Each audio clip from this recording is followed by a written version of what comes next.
Good morning. My name's Houston Hall, and I'm with Forcht Bank. Forcht Bank's the presenting sponsor for this year's Salute to Small Business Awards. And we're honored to be here with Keith Yarber, the owner and operator of one of the top magazine media companies in Central Kentucky, all of Kentucky. Everybody knows Keith from all the work that he does in the community. And he's been doing this for 21 years, over 2 decades. Yes. Yeah. So anyway, we're just really honored to be here with Keith today. And I'm sorry, my phone is going off. Let me. That's live TV, folks. Set that down. Hold on. So anyway, so Keith, tell us a little bit about it. In 2005, as you said, you had a bank note and you had this dream. I did. I spent most of my early career in the radio business, and I had a lot of fun. Radio used to be so enjoyable. But as we all know, there were a lot of downsizings and different things. And when corporate media started cutting out all the localism, local reporters, local announcers, and that type of thing, we saw an opportunity to jump in and fill that void. So I had this idea for a website back in 2005 that if we could create the best website in Central Kentucky where we would cover all the events, we would send photographers, we would have the best calendar in the market, a place where people could go and see all the positive things happening in this community that really no one else was covering, we might have a business.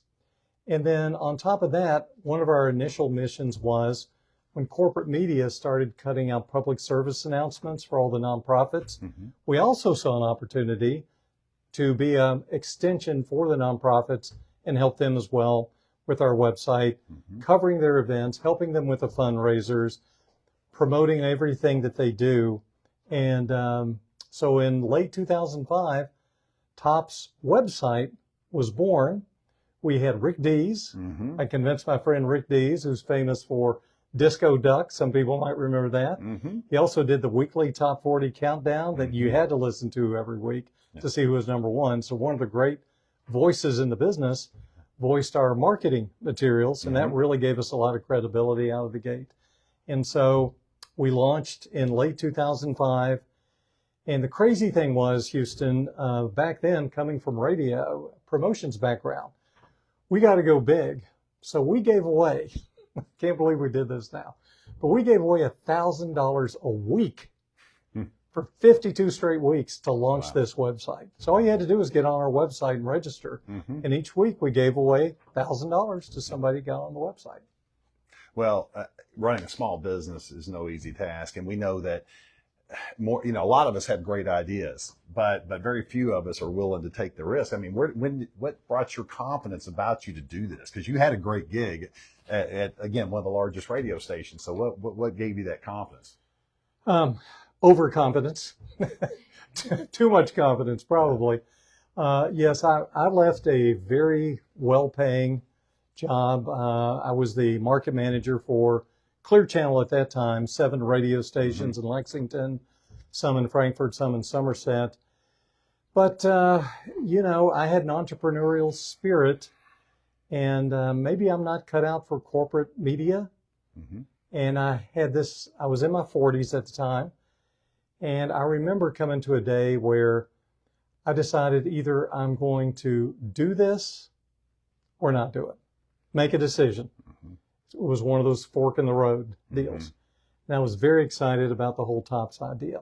The original concept was to launch this website and make it so good that we could franchise it to other markets. That was the original idea behind the company. And for various reasons, that did not happen because back in 2005, people were still on AOL dial-up modems. You might remember that. Yeah. MySpace was the big deal. Facebook was bubbling up over here. So we launched the website, and we were just too early for that. And you're a bank president. I remember meeting with all 4 bank presidents at the time. And I'm like, I need your support for this website. And they all said the same thing. The quote was, Keith, we're sure the internet will be big someday, but we're just not ready for it. We're trying to figure out how to answer an email. So after we were too early, we launched the magazine in 2007. And the magazine caught fire, and here we are today. Yeah. So when did you know that you were over the hump and that it was going to be successful? Well, it was probably year 5 of our company. I will be very honest. The first few years of the company were rough. Yeah. They were rough. We exist by selling advertising. Mm-hmm. And in the early years, we had a lot of clients who liked to buy advertising. Mm-hmm. They just didn't want to pay for it. Of course.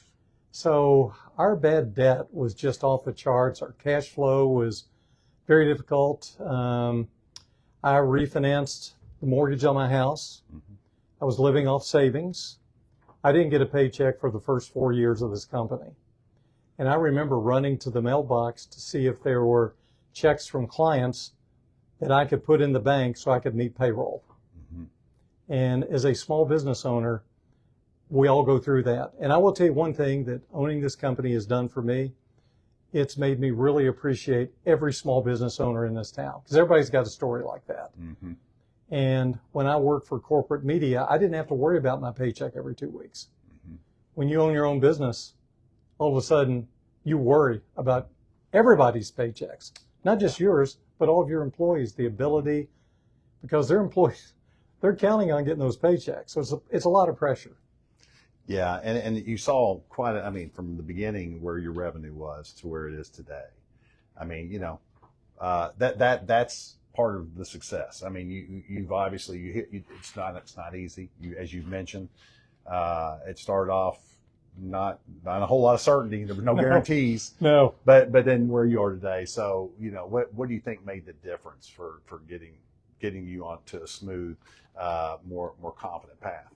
Well, I think that's a great question. I think there's 2 different areas for that. One is we always had a commitment to produce a quality magazine, quality paper, mm-hmm. content, photos, articles, and distribution. In the retail world, they tell you it's location, location, location. Mm-hmm. In magazines, it's distribution, distribution, distribution. So the commitment to having a very high quality magazine covering mm-hmm. all the positive things in this community. But the second thing is, and I'll be perfectly honest about it, I come from the John Y. Brown School of Business. Mm-hmm. Hire people smarter and better than you. Mm-hmm. Got to be careful. That bar is kind of low some days. But I have the best staff here anybody could imagine. I've got media veterans, creative people. We're a very small team here, as you all have seen. There's not many of us, but everybody knows their job really well. And I've got some wonderfully dedicated people that have been here a long time. We've had very little turnover in the past few years, and it just all has come together. Yeah. Now, and of course, Keith is being very modest. Keith is one of those people that everybody knows in the community. He does adapt well. He knows how to work with people. He knows how to talk to people. His team, we've seen how he interacts with his team when we were out here last week, and I've been fortunate to see some of that before. So what's been the biggest difference maker as you've adapted and as you've gotten closer to that success model that you were aiming for? And of course, it's changed a little bit, but it has. Yeah. Well, what was the difference maker? And I know you might start with saying your people, but I'll go ahead and let you take from that. Well, I think it's the people. Again, this staff is amazing. They put out a quality product, and we in a business, there's a saying, you're only as good as your last month. And every month we try to think of planning our editorial calendar a year in advance. What does this market really want? How can we help our readers? How can we help the nonprofits? How can we get more deeply embedded into the community? I mean, our people are out, and they're meeting with people in the community. We're very much a face-to-face business. Mm-hmm.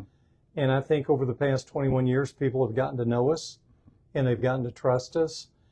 And COVID really did a number on us. I was going to ask about that because, it's not like you just arrive one day and, okay, we're successful. Then COVID hits. Hits. We lost 80% of our revenue overnight. 80%. It was devastating. We were losing money every day that we were in business. Yeah. And at that time, we had a Louisville operation, and I remember being on a Zoom call with about 20 faces staring at me, going, are we going to have a job? How am I going to pay my mortgage? How am I going to pay my rent? How am I going to make my car payment? And I didn't know. I didn't know how we were going to do it at the time. Fortunately, we had some cash reserves built up at that time, so I dug into the cash reserves, and I'm really proud to say that during COVID, no employee lost a penny. Every employee got paid just like things were normal. They were anything but normal, but we paid everybody just like things were normal as they were. We did get a little PPP money, and that helped, but it didn't cover everything. Yeah, crazy times. Well, how about the digital company? Tell us a little bit about that. How's that positioned you for the future? The digital company is an exciting addition to our company. It's called Limestone Digital. As we all know, digital marketing now accounts for 70+% of every business's marketing budget. And with all that money being spent digital, we wanted to be able to help our clients get search engine optimization, to be able to rank high in Google, to be able to generate leads and ROI. You know, one of the great things about digital is you can show somebody how many leads we've generated, how much business that's meant for them. So my son, Joseph Yarber, heads up Limestone Digital Marketing, and we are a full-service digital marketing agency. We do all the tactics that any marketing agency can do, and we've grown a lot of clients, and the results have been really, really strong for our clients. So we're very proud of Limestone Digital. So two facets of our company, the magazine and then Limestone Digital. Yeah, it's fantastic. Well, and then also you've been able to maintain your local identity. I know that probably hasn't been easy because you've been recognized nationally, and you've looked to expand, and you did spend some time in Louisville. I mean, but you continue to be a Central Kentucky, a Lexington local media company. And has that been difficult to maintain that? Not too much. We, at the end of the day, we love this community. I mean, what a great market Lexington, Kentucky is. It's our own slice of heaven. And this staff, everybody here, deeply ingrained into the Lexington community. And we've had some very nice success over the past few years. But none of our staff takes that for granted. We work just as hard. There's an old saying, even if you're number one, you should act like you're number 4 and always be competitive, trying, advancing new ideas, being innovative. And I think for us, being innovative with the magazine space, I go to national conventions and we routinely publish a 200+ page magazine. And most other markets are publishing 100 pages or less. And I get asked all the time, how do you do that? I'm like, well, 1, Lexington, great market. And 2, I've got something you don't have. All these people, the staff here. Listen, kill that phone for me, please. You're popular today. But anyway, speaking of community, I mean, you've been ingrained in the community more than anybody I know, it seems like. I mean, and of course, part of it is with your work, but also, I know we've served on some boards together. One of them, American Heart Association, that's been near and dear to your heart. But I know you're also very proud of the 100 Great Men, and talk to us about that a little bit, because I know you've got some stuff recently, or that's coming up that's pretty big. Yeah, 3 years ago I started a nonprofit organization called 100 Good Men of Lexington, and the idea originally was with the Heart Association. The Heart Association celebrated its 100th anniversary, and I thought, wouldn't it be cool if we could get 100 guys to put in $1,000 and have $100,000 to give to the Heart Association, because they do so much here locally. And we did that. So the first year we gave $100,000. So since then, we have shifted our focus with 100 Good Men. We are raising money to give to very small, under-the-radar nonprofits. We had some this year that we gave money to that, frankly, I'd never heard of. Eastern Avenue Sober Living for recovery and addiction. Never heard of them. Annie's Answer, equine therapy for sex abuse child victims. I mean, it would just break and warm your heart at the same time to hear the stories of this equine therapy. The Dollhouse School Lunch Fund program. The $10,000 that we gave them, Houston is going to pay for 5,000 meals in the Fayette County Public Schools for underprivileged children. And it just goes on and on. So 100 Good Men has been something that's been near and dear to me. And we've got some of the most prominent people in Lexington on board. We just honored Jim Host, the Godfather, the Godfather, with a Lifetime Achievement Award. He's 88 years old. And he used to be a baseball player. And let me tell you, he's still got the fastball. He's still got it. So we hope this organization grows, and it's doing really good things for the community. That's awesome. And then you hear people talk a lot about culture and how important that is to any business. And obviously you built a fantastic culture here.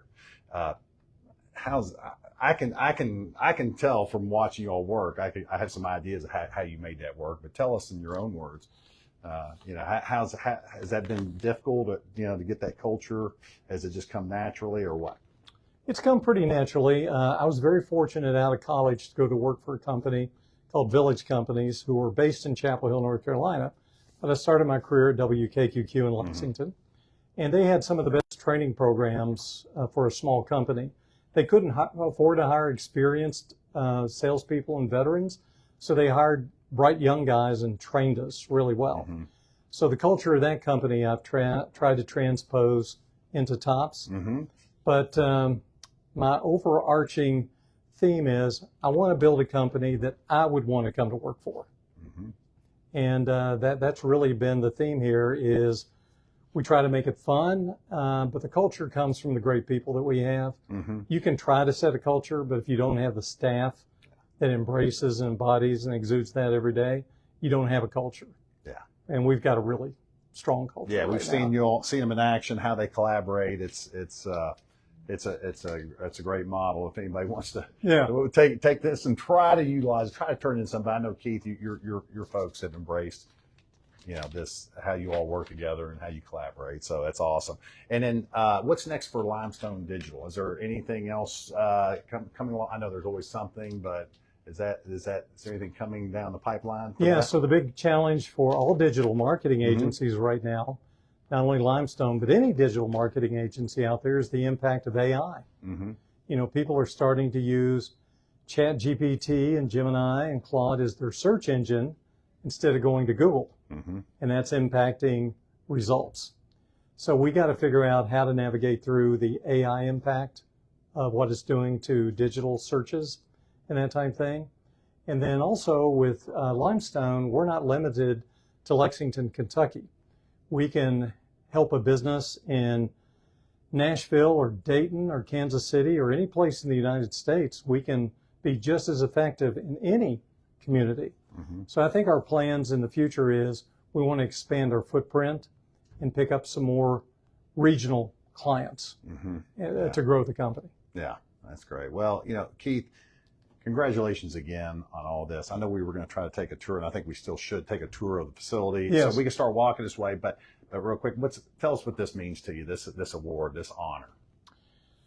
I got to be honest, it means a lot. It means a tremendous amount. After 21 years to be recognized, it feels like maybe we made it, I'm very happy, but I'm just as happy, or not more happy, for the staff, because it's really the staff that earned this award. It's kind of like the coach and the players. I've been the coach. They're the players. They're the ones on the field making it happen. So I'm really very excited for them. This is a validation of all the creativity, the innovation, the hard work, the sweat. There is so much that goes into putting out a monthly magazine every month. It's like, my analogy is, a monthly magazine like ours is like building a house every 30 days, except it's a different floor plan, it's a different house, but every 30 days it's got to be built. And once you have built that one house, you got to start on the next one. And so nobody wants to see the same articles and the same photos. You have to have fresh content every 30 days. So this staff is amazing at what they do, and I'm thrilled that they can be recognized for all their hard work. Yeah, that's awesome. Well, congratulations again. And thank you. Do we want to take a quick nickel tour, maybe see the boardroom, maybe see the situation room, your new the podcast? Yeah. Yeah. And then, but congratulations. Come on. Let's go do it. Okay, these are all of our offices here for our salespeople. We've got a lot of people out on vacation this week, like we have 3 people out on vacation. So some of the offices are dark. And this is the conference room, kind of our war room in here, where a lot of the work gets done.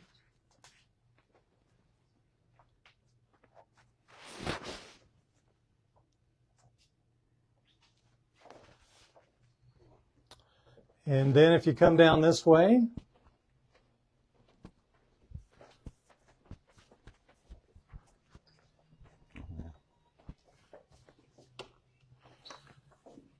we've got a couple of rooms we're very excited about. This one is work in progress. We're building a photography and video studio. In this room, we're going to have a green screen and the ability to do headshots and basic video and photography production in here. This will be done in about 30 to 60 days, but we're very excited about the capabilities that we can do video and photography for our clients right here in our office. And then the next room that is nearing completion, it's almost done. This is our podcast room. And within about 2 to 3 weeks, we're going to start a podcast. It's called Top's Talk of the Town. And we're going to be interviewing all kinds of local personalities, a lot of celebrity media personalities, weather people, on-air people. We're going to be interviewing our clients, advertisers, nonprofit people, anyone that's interesting and doing great things in our community. We're going to talk to them here in the podcast room. So we're very excited about the debut of Talk of the Town. All right. I think we can wrap it up and just one more time. I just wanted to say to Keith and his team, we really appreciate you and what you do for the community. You're very deserving of this award, and we're just happy to be here with you and to share in it with you. Thank you, my man. Yes, thank you.